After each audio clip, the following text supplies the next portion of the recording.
I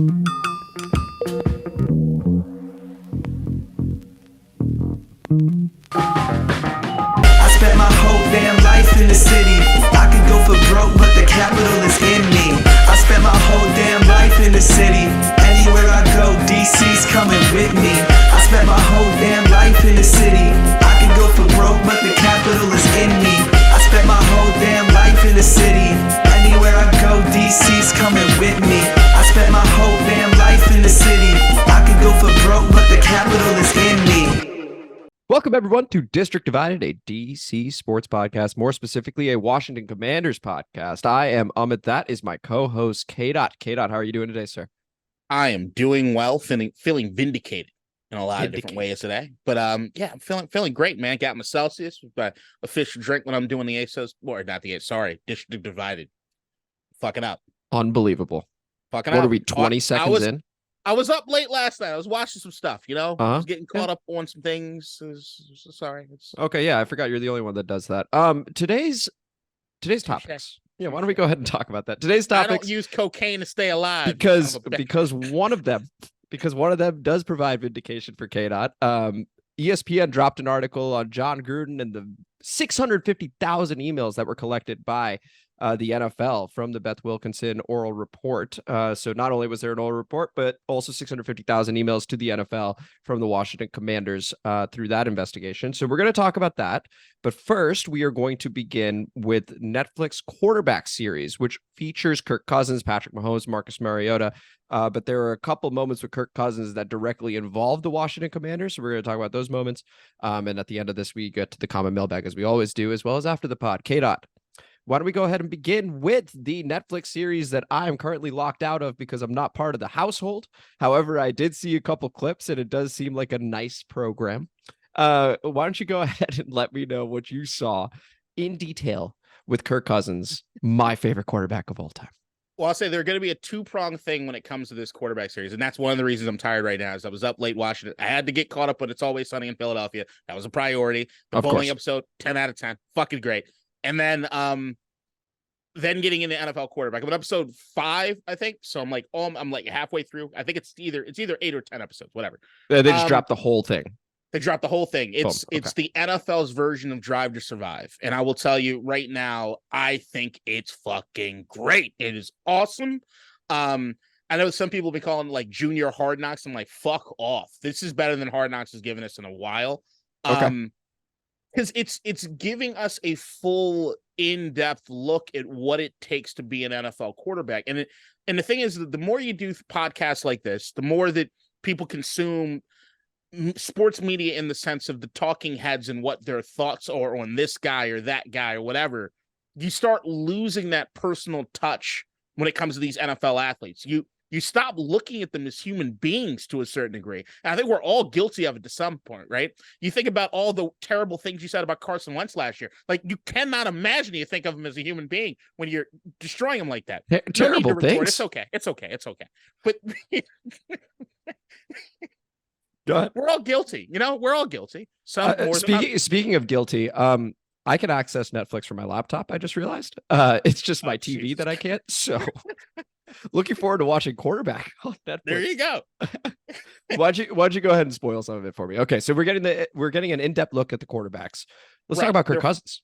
So yeah, the Kirk Cousins thing. So what I was doing is, as I'm watching the show, I'm trying to look for links to the Commanders, of course, right? It's NFL related. Right. So I'm like, all right, well, we play those guys. We play the Vikings. How's that gonna go down? And in episode 2, episode 2 is the Vikings versus Commanders game. And you see the build up as far as Kirk coming back to Washington, what it means to him. It was a huge deal to him. And you look at how he looked upon everything that happened in Washington with this fondness to a certain degree. I mean, it's where he met his wife. It's where they had their first kid. The motherfucker got engaged at the U.S. Capitol building, or that checks out. Right. It's like on January 6th. Now, right. Look, it was awesome to see. I know that when you say Kirk Cousins' name in Washington, there's you get a mixed bag of responses. It's a divisive nature about it. Yeah. There is. And I would challenge anyone to watch this quarterback series and not to some degree kind of fall in love with Kirk. I've always been a fan. I've never really hated Kirk. I always thought that it was more of the organization that fucked that up than it was ever had to do with him. I think for years we could look and say that if we had the stability of a Kirk Cousins at quarterback the last few years, we would have taken it over whatever mess we've had recently. So, I mean, I just think that we fucked up when it came to franchise tagging and all that kind of shit with it. But to see what a big deal it was for him and his family to come back to Washington was awesome. But as far as and even some of the behind the scenes stuff as far as like what his thought process was during the 2012 draft, I never heard that before. He was pissed. He was irate that Washington picked him. He was like, I wanted to go somewhere that I could play. Like you take me here, and he's like, I just thought, I got to shine in preseason, and hopefully I'll get a job somewhere else. They'll trade me, and then the job opens up, and you figure out as far as everything that he's done as far as trying to maintain his body and his health is most of it's predicated on what he learned from Santana Moss. That was cool to see. They gave a good Santana Moss shout out. Oh, yeah, everyone loves Moss. Yeah, absolutely. He went over to Moss's house to learn how it is that he had like a bodywork specialist kind of work with him every week to get him right. And he replicated that because he was like, Santana played in the league for 14 years. I wanted Tana's a dog. Everyone knows that. Right. So from a historic standpoint, as far as looking at the Washington Commanders over the last decade, that was cool to see. But the coolest thing to see was the game itself. Now, we all remember the outcome of that game. We did lose against Vikings. Kirk came to Washington. They win on the last second field goal. But during the game, you can see the Washington defensive line is putting on a fucking clinic. They are hurting this dude. And the scene that's going viral right now, because Daron Payne actually he recorded himself watching this particular scene. On his IG story, right? On his IG story. Daron Payne comes up the middle and he fucking spears the shit out of Kirk. Kirk gets the wind knocked out of him, and he's groaning like some bitch. That was a good throw to Justin Jefferson. He ended up taking it all the way down and like damn near the goal line, or at least in the red zone. But to hear Kirk groan and moan the entire time was hilarious. And the best part was after Daron Payne takes the hit and he's sitting down, he looks over to Kirk, gets up, pats him on the ass. Is Kirk is like, you'll be all right, bud. Which was just awesome. And then the following episode is basically the way that the quarterbacks deal with pain management, all tied because of what Kirk had to deal with after getting demolished by the Washington defensive line. So you see him in the ice bath and everything. And he saw my ribs, they really hurt. Then he gets hurt a few weeks later in the exact same spot, which re-aggravated it. I think everybody knows Kirk was the most hit quarterback in the NFL last year. That makes me so by happy. A good distance. You gotta watch the You stop the fucking Kirk hate, man. Just to be clear, on the divisive nature of Kirk, Kadeen liked Kirk. I did not like Kirk while he was over here. I appreciated what he did for the franchise. He had some spectacular games. But when the moment got big, when the lights were on brightest, I felt he was a choke artist. I felt he fell apart in those moments. I still remember Chris Cooley doing one of his film breakdowns on ESPN 980 at the time, where it was against the Giants, and the Giants had nothing to play for. And he was like, there's one play where Deshaun Jackson is just wide open, and Kirk, for whatever reason, he's about to let it go. It's not even a pump fake. He just decides not to. It wasn't even a full proper, like he just tucks it. And they asked Cooley, like Kevin Sheehan asked Cooley, hey, why didn't he throw that? And Cooley legitimately, for the first time amongst all his film breakdowns, goes, I don't know. I honestly don't know. And then you have this year with the Minnesota Vikings, which I'm sure they covered that in quarterback later on. 4th and 8, season's on the line. Check down to TJ Hawkinson for a 3-yard gain. Their season's over. This guy, he kneeled in Philly. I was there live for that. Division's on the line. He kneels after a timeout. He kneels at their 6-yard line. That's halftime. We could have kicked a field goal. We could have tried to play. He just kneeled. There's just something about the dude's mentality. It's the same thing I said with Carson Wentz. Just mentally speaking, I don't know what happens to some of these guys. Mentally speaking, if you watch the show, you'll understand more, I think. Do they explain why he kneeled? Do they explain the check down? I'm looking forward to it. I'm looking forward to it. Just ready to just demolish this motherfucking agent. Look, they follow 3 quarterbacks in the show. Mahomes, Cousins, and Marcus Mariota. three guys at very different aspects of their career, three guys with very different mental standpoints. Mm-hmm. Kirk actually was the most interesting to see when you're talking about the mental aspect of it. They actually take you to his meeting with his therapist, where he's talking through things that he thinks about and concerns or worries that he has. There is a very human element to this show that I think you would understand how, in certain circumstances, you might get how they might fuck it up mentally every once in a while. And it's completely understandable. And how if we were ever anywhere near this level or in these guys' shoes, we'd probably be fucking up 1,000 times more. Okay, so here's what I'll do for you, KDot. I will, with as open a mind as possible. It's impossible. With as open a mind as possible. Watch this show and see what comes up for me when it comes to Kirk Cousins. Okay. And I'll just take his side of it and I'll see what happens. I'll let you know if I grew a heart for him or if I just continued feeling the same way. The only thing that I did catch myself doing in the show was that he groans a lot when he's hurt. Now, I'm not a guy. So glad we didn't give that guy all the money. Now he's fucking hurt. You can tell he's in fucking pain. But there's a moment where he gets hit.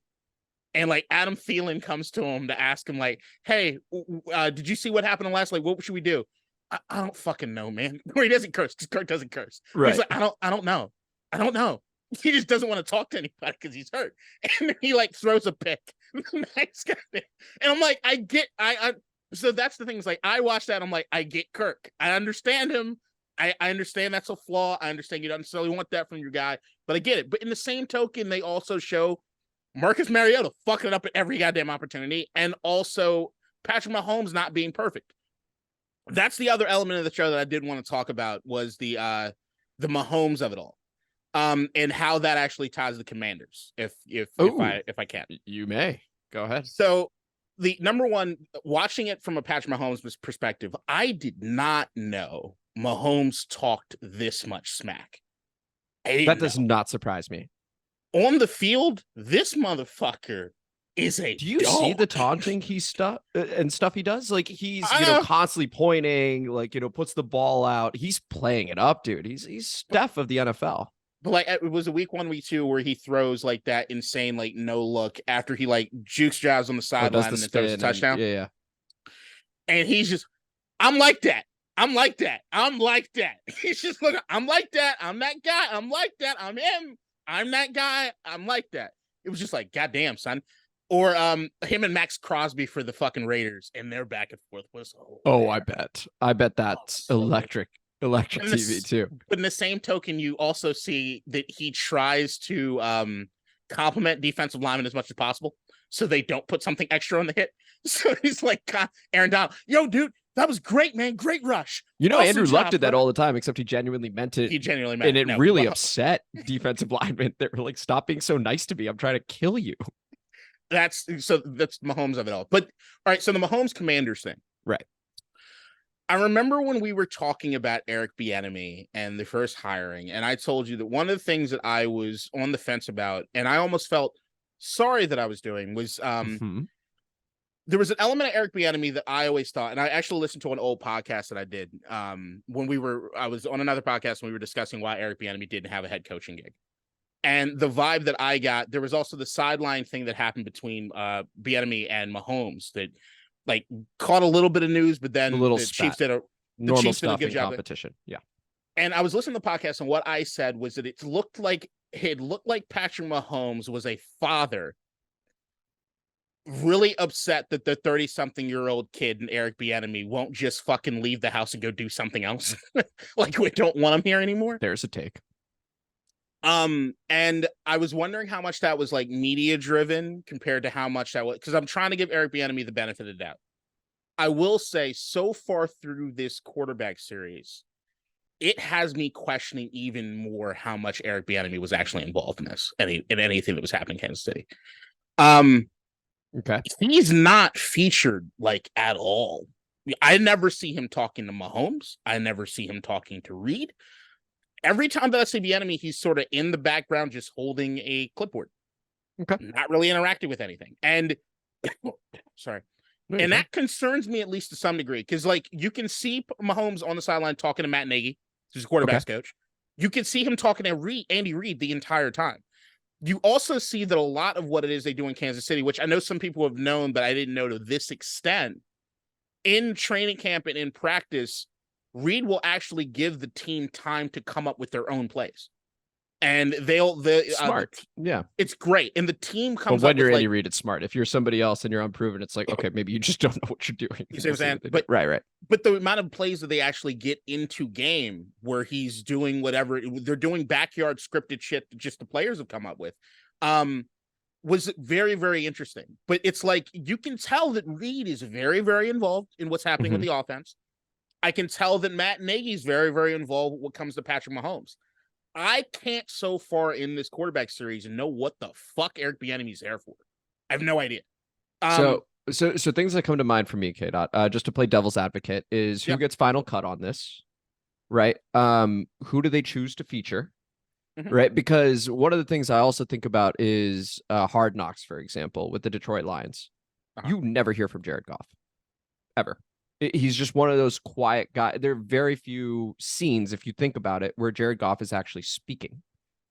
But if you hear about Goff from Lions teammates, he is fairly vocal. He is, commanding a locker room and, the meetings and stuff like that. He just doesn't have the charisma for a Hard Knocks, for example. He's not as entertaining as a Deuce Staley. He's not as entertaining as... Does that sound like Eric Bieniemy, though? No. And so that's where maybe it would have been better for TV, but they can also know, hey, he's not on the team anymore. Why would we show a lot of EB and Pat Mahomes when he's not there? Like when they see the Kansas City Chiefs, they want to see Reid. They want to see Mahomes. That is the devil's advocate aspect of it. The Matt Nagy thing is interesting. The thing is, I want to be devil's advocate on this. I want to believe in what you just said. I just don't buy it. I really like watching the show. It felt almost unnatural. It felt weird to me. Like, and I know that I'm looking at it through a Commander's lens and trying to see, all right, what is our offensive coordinator going to look like? But the amount of time they spend with Mahomes every game, showing all the ins and outs of the highs and the lows of everything he's going through, I see Nagy having conversations with him when stuff goes bad. I see Reid having conversations when stuff goes bad. I don't see Bieniemy at all interacting with him. Okay. Not once. I've not seen it once in this series so far. And that to me just kind of is like the amount of time they spend on the sidelines and stuff or during games and stuff. And I'm seeing Bieniemy. I just don't see him interacting with anyone. I see. Okay. That's the thing is like I'm really curious as to what it is that he was a part of. I know that Reid and Mahomes have gone to bat in saying what it is that he is a part of or saying that he was integral in doing this, that, and the other. But I also, if I'm going to what people talk, right? They just say whatever. My prevailing theory was that they were trying to get him another job outside of Kansas City because there was no reason to fire him because of the success that was happening and they didn't want to destroy another black coach.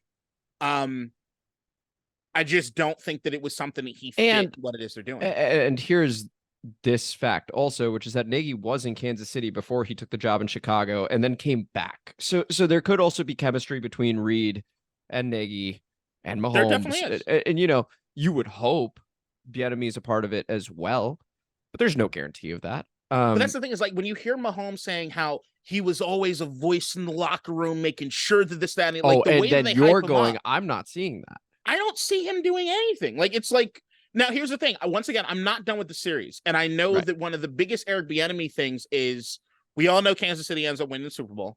And we know that and we know a couple of the big plays in that Super Bowl were stuff that we heard Eric Bieniemy himself. So I'm waiting to see if it comes up near the end. But so far, I am almost shocked by the lack of Bieniemy when I'm seeing everybody else offensively. But you know what? And another go ahead. No, you go. Another thing that was really is you see Kirk Cousins in his interaction with Kevin O'Connell. And the O'Connell situation is we know O'Connell's a quarterback guy. We know he has a history with Kirk. And actually, it's really interesting to see there's a scene where Kirk called his own play at the goal line and it didn't work. And you see the interaction between Kevin and Kirk, which is some of the realest shit I've ever seen in any behind the scenes stuff. It was great. And it'll help fuel your hatred for Kirk. But the seeing that and seeing that, okay, here's a coach with a direct line to the quarterback, and I can see that relationship completely. Right. I don't see not one. And do keep in mind Eric Bieniemy's history. He was a running back. He was a running backs coach as well. I think Nagy has always been more involved with the QB as well. We'll be curious to see how this turns out. And for every Kirk Cousins, there's going to be another where when the lights are on brightest, they actually perform. And so I'm curious to see if that's going to be an Eric Bieniemy, because there's a yin to a yang, my friend. And we already know I'm rooting for him. Just not that guy, man. We got to be rooting for him. He's the guy, and we're hoping we have success with him at offensive coordinator. I'm really hoping it's just all bullshit, and then maybe he needed his own thing to shine. Maybe Andy Reid and Patrick just do too much. And here's a nice thing: if it really does blow up and it just didn't work, well, we got new ownership anyway. We're cleaning house anyway. So it is a low risk move. So it ends up working out for everybody. Right. Let's go ahead and jump over to the ESPN article, which was pretty fun to read through, KDot. I don't know if you got the chance to read through all of it or at least skim through it. But basically, they decided to rehash what happened with the John Gruden emails, right? So close to 2 years ago now, John Gruden was basically asked to resign from being head coach of the Raiders. The reason being that a number of emails leaked, which had some misogynist things that he had said, some racist things that he had said. And basically, it was one of those points where Mark Davis, owner of the Raiders, could not justify holding on to him. And he was pissed about it. He wanted to, but he simply could not. And so one of the things that also came from the leaked emails, and KDot, this is a great opportunity for you, is that Dan Snyder was once again thrown into the limelight, which was what the heck is going on here? Why did these leak a whole year after the Beth Wilkinson investigation, right? What happened there? But all of a sudden, Congress goes, you know what? We want to look into that. And it's just investigation after hearing, after roundtable, etc. KDot, what did you make of the article? This is also a golden opportunity for you to review what you said about Dan Snyder and how this whole thing would go down. Floor is yours. I feel vindicated in a lot of ways, in the sense of, I know that people thought of me almost as a conspiracy theorist when I was talking about there was a Cold War brewing between Snyder and the league, and there has never been any iota of me that did not believe that Snyder, either directly or indirectly, was completely responsible for leaking the emails about the John Gruden thing. Now, what the article does a great job of, so there are certain elements that I always felt as though I knew, which was that Snyder released the emails, that I knew Mark Davis didn't want to get rid of John. I knew that it wasn't until the homophobic comments came out that there was anything that Mark, because you can see when the news got released compared to when it is that Gruden resigned, they really did think over the course of that weekend that they would get away with it. Like it would be okay. Things would blow over. Gruden had already talked to the team. The team and the players were behind him for the most part, and they were going to let it slide. But especially after Carl Nassib, which they drop in the article too, who was an openly gay player for the Raiders, it was untenable at that particular point. Sure.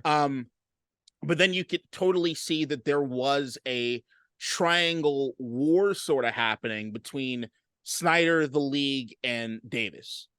And we all know that Davis and the Raiders and the league office, it is institutionalized that those two things don't get along. The Raiders organization and the league do not get along. That goes back to the days of Al Davis, from the inception of the fucking Raiders. They just don't get along. But I think what the article did to me, which is that I didn't know, was that they were kind of spelling out the reason for why it is that Gruden did it. Now, they don't go all the way in certain aspects of it, but there is this new prevailing thing that I didn't think was necessarily true, or I didn't see it coming, which was that Snyder had almost, if Snyder had done it, there was him trying to get in the good graces of Roger Goodell in the league. Yes. Which to me is, you fucking moron. Like, you fucking idiot. Like, I knew that Snyder doesn't like Bruce Allen. I know that Bruce Allen's close to John Gruden. I know that Dan probably doesn't like Jay Gruden either after the way things ended. And I know that anything he could do to necessarily hurt anybody in that realm seems like something petty that Dan would do. And there is sort of okay, you didn't expect the blowback to come back on you, but it was vindictive in the way that you were doing it. If he thought he was some sort of white knight hero on behalf of the league with doing it, I find it even more hilarious because of how fucking stupid he is. And that's where I just want to chime in for a moment. And, I mean, we've called him yacht bitch before on this show and stuff like that. But this level of stupidity, I even think is beyond him. Because reading the article and seeing that, okay, maybe Goodell or league executives leaked it because there's apparently some known beef between Goodell and Gruden. And so Goodell was looking for a reason to basically get Gruden out. Gruden would go around the league and being like, Goodell's doesn't know shit about football, shouldn't be the commissioner, all this stuff about him, right? Yep. So maybe he seized an opportunity to do so. I was like, okay, that kind of makes sense. DeMaurice Smith, there was who's head of the NFLPA over there, representing people in the CBA and whatnot. He apparently had a motive to do so, and apparently even told somebody that he had released that the was email, the most which was interesting thing, right? Because if someone is saying, "Oh, he straight up just bragged about it," because apparently there was a vote for should DeMaurice Smith stay in control, the article drops, and a few hours later, that actually occurs because Gruden racially said something about DeMaurice Smith, right? Then all of a sudden he does stick around. So like there's a motive there. So there was actually in this article for me more reasonable doubt that Snyder did not, because it made more sense for others to. That being said, this is Dan Snyder we're talking about. It's entirely possible he ended up leaking it anyway. It was funny. So the whole thing, it felt like Clue. It was like, is it Mr. Green with the candlestick in the library, or is it, Miss White with the revolver in, the lounge? Like it felt very much like, who could it be? Like there were so many people. I will say that I feel even more firm that Snyder did it after reading the article than not. I'd love to hear this. And the reason being is that if there's anything the league will do, and there are any circumstances, is not talk about what's happening with anyone involving the league. There is not a good thing. Goodell gets paid 60, I think he got a raise too. Over $60 million a year to be the best person in the world at saying nothing. Yes. To be the linchpin and the lightning rod for all things ownership. That's what his job is for, is to take the bullets for the fucking owners. That's your job. That's the gig. That's the whole runs the league. Also a piñata, part-time. Right. That's why you get paid the big bucks. My name might be ruined, but I'm protecting the billionaires and their assets. That's all my job is. Correct.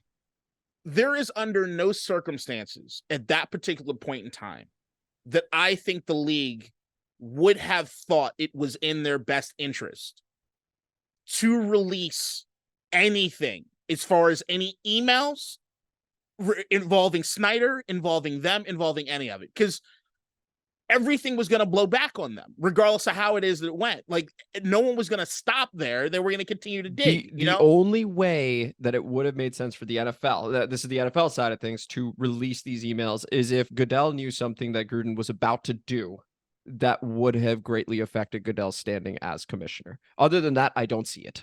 Yeah, and I don't think I don't think anything along those lines would have been the case. I don't think so either, because right? So, Gruden just strikes me as the kind of guy that's just going to bitch and complain about it, but not actually do anything so severe that.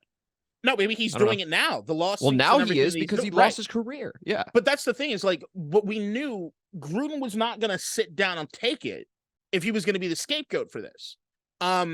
We knew that there was going to be more with that. Is that everybody knew Gruden was not going to go quietly if he could fight it. And the thing is that all he wants to do, and all we all want, is for more emails to come out. Because look, if we look at the initial email releases, right? Even the article talks about it. You can tell whoever it is that did it had a really, really stupid sense of where reporters were going to stop digging into this. When you see an email come out with an Adam Schefter being called Mr. Editor, with Jeff Pash, the league counsel, being involved in shit, what journalist is going to say, I got enough? Like, are you fucking kidding me? That's why the DeMaurice Smith thing kind of makes sense, because like, where does that really affect him badly? The DeMaurice Smith thing makes sense in the sense of if DeMaurice... He also said he did it, apparently. But that's the thing. But we all knew when the DeMaurice Smith email came, and we all knew at that time that there was a vote that was coming. It was like, really? I know I was saying it on every fucking pod. It was like, really? Because look, the league loves DeMaurice because they get their fucking way when it comes to the NFL. Yeah, the CBAs always seem to favor the owners, right? They love that shit. So DeMaurice Smith, I'm not going to call him like he's not completely ineffective, but he's not great at what he does. I'm just going to call it what it is. And sure. And I did hear that there was an inkling to get rid of him. There was a bubbling up with several players. He had a motive to do it if he did. Right. And it worked out for him. And I could totally see him saying, oh, I just need this one email. It'll help me out short term. It feels like the most incompetent version of like House of Cards in Succession. It'd be like if Greg was running the show. Like if Greg in Succession was running the show, just short-sighted as shit. Yeah. Just they don't know. They can't comprehend the game of chess. It's just checkers. It's just checkers. They don't. But they're telling people they're playing chess. Right. They think they're so much smarter than they are. And then if there's anybody that fits that mold more than anybody, it's Snyder. Hey, he'll listen to it. Do the lawyers really give a fuck how it lands? No, they get to bill him by the hour. So yeah, dude, there's totally something here. Let's do this. Let's do that. Let's do this. Let's do that. All right. Yeah. I'm absolutely. Feeling vindictive. I'm being clever. I got my legal staff. It's fucking stupid. And it's just so poetic that he is the reason he was going to get away with it.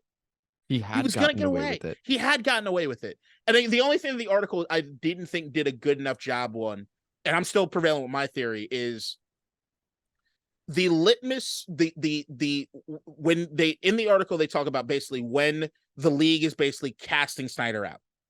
I think there's one major thing. It's the Tiffany Johnston allegations that were not known during the Beth Wilkinson investigation. This was something that was made public afterwards. Yes, that was made public at the round table. That was huge. Right. Yes. That moment was the league saying, holy shit, we have an out. We know the media is going to come after us about the $10 million. We know that there's had to be a bunch of behind the scenes bullshit which the article talks about in the sense of how it is they were protecting Snyder. Snyder's actually bragging about the protection he has from the league. It was all good. But the moment that the email comes out and the moment that there's the new allegation is the moment the league says, that's it. That's our out. That's our way that we can now have a dividing line between us and Snyder. We're not completely in cahoots with him because they have been in bed with each other throughout this entire process up until that point. That to me is the moment that everything changed. Yeah, I would completely agree with that because I remember watching it live and going, oh, that was not in any Washington Post, Washington Times article. That is new. And I remember even double checking the articles to be like, Tiffany Johnston, I don't even remember that name. I remembered the other names, but I was like, this seems new. And it directly implicated Dan. And all of a sudden the thing eventually cracked wide open. And you remember, it's the first time we hear Goodell talk publicly about it, because you remember Goodell at that point just like let the investigation play out, blah, blah, blah, blah, blah, blah. We have to protect the identities of this, that, and the other. Total line. The moment that allegation comes out, then Dan says that he's going to hire an investigative firm. Oh my gosh, I forgot about that. And remember, Goodell goes, "That's like, insane. No. Why? No, we're not going to let them do that." Right. That's your moment. That's the moment. Because look, there was not. If Goodell and the rest of the league had to be irate that the emails got leaked. There's nothing good that comes of it. This Gruden fucking lawsuit, which is now sitting at the Arizona Supreme Court, isn't going to end. Yeah. Or Nevada Supreme Court, it's going to continue. Isn't going to end. There's going to be more shit that comes out, and people are going to get hurt by it. The only hope they have right now is to get fucking Snyder out of here, and hopefully the story goes away. And they're going to hope that they can pay off Gruden to do something or give him some fucking job somewhere. And I think Gruden's at this point is like, fuck off. Simply put, folks, stay tuned because it's not over. It is for Snyder. Once again, July 20th is when the league is going to end up voting on the Josh Harris agreement. But yeah, this is there's going to be more coming out. Completely agree with you, KDot. And just to that point right there, I've said that I am completely solidified in Snyder's gone. What I love the article did was that the article is letting everybody know. It's the same way I felt. Mm-hmm. Snyder doesn't feel as though he has a choice. He's being forced to do this. Yes. He's kicking and screaming the entire way through. But the end game here is he's gone. Yes. The league will not allow it to continue. At all. Let's jump over to the comment mailbag as we're running up against a hard stop here, KDot. Spencer Bruttig, we just have we have two comments technically. It's Spencer's comment, former co-host of the show, shout out Spencer, and then a reply to it. And so Spencer writes, enjoy the pool party, Jordan Poole party. He's going to jack 30 and finish with 20 points, 3 assists, 3 rebounds per game as his averages, to which at Uptown Georgia Ave 900 replies, clown, crying laughing emoji, cap.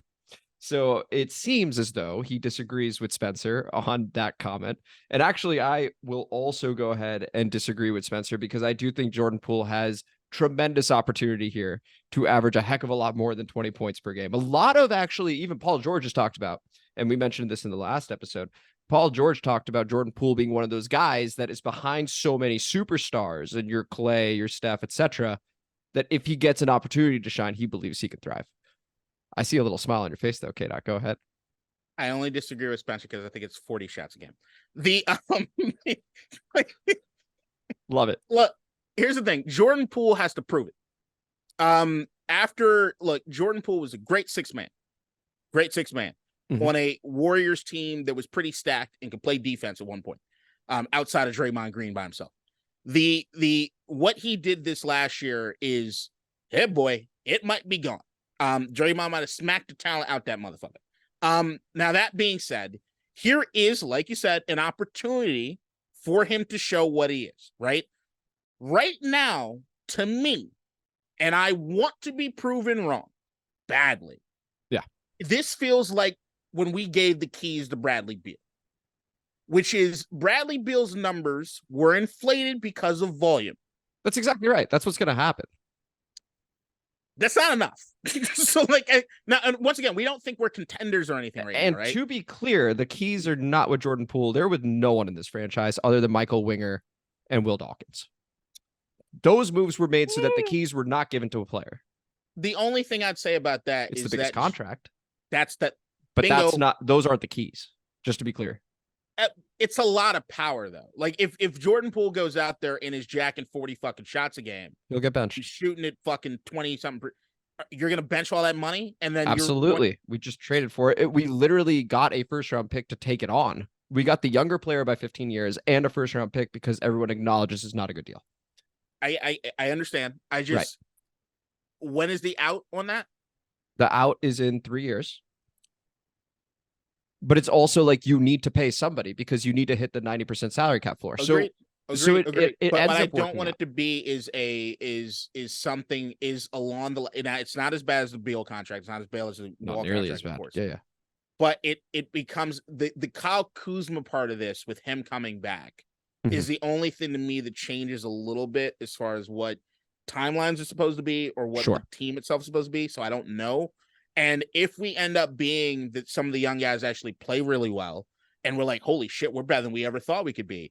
And then they readjust the CBA and all the stuff that happens with the luxury tax and stuff. What I don't want to be is, holy shit, we're 1 or 2 guys away and now we can't afford it because we got Jordan Poole and no one wants that contract. Yeah. And I don't anticipate that being the case because as the CBA goes up too, it becomes a tradable contract. You just wait for a good moment. And I think this GM president combo has proven that they're willing to take their medicine, for example, with the Bradley Beal trade, with the Porzingis trade, and going, hey, this sucks.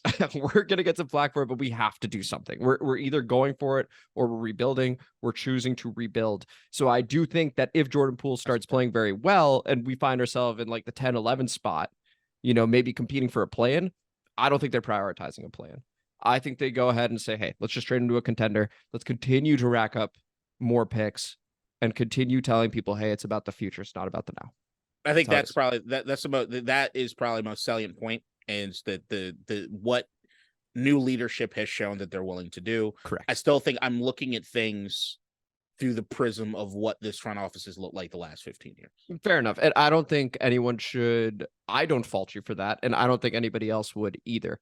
It is just like me with the Commanders when you were talking about Snyder's gone. Just the scars exist, right? The scars remain and you get nervous. And I think in this case, I'm playing your role with 100%. the new Wizards leadership and feeling good about it. But we'll see. We will see. But that was the show, guys. This was District Divided, DC Sports Podcast, more specifically a Commanders podcast, last week a Wizards podcast. I am Amit. That is KDot. If you enjoyed today's episode, please like the video. Please subscribe to the channel. Please share it with friends. And please comment as you always do. We really appreciate those comments and being able to have the comment mailbag, chatting with you guys.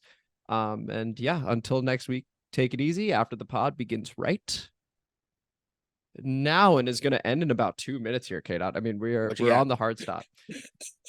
I think I saw. Okay, so the viral video of the woman on the plane who's like screaming, lizard people. That guy's not real.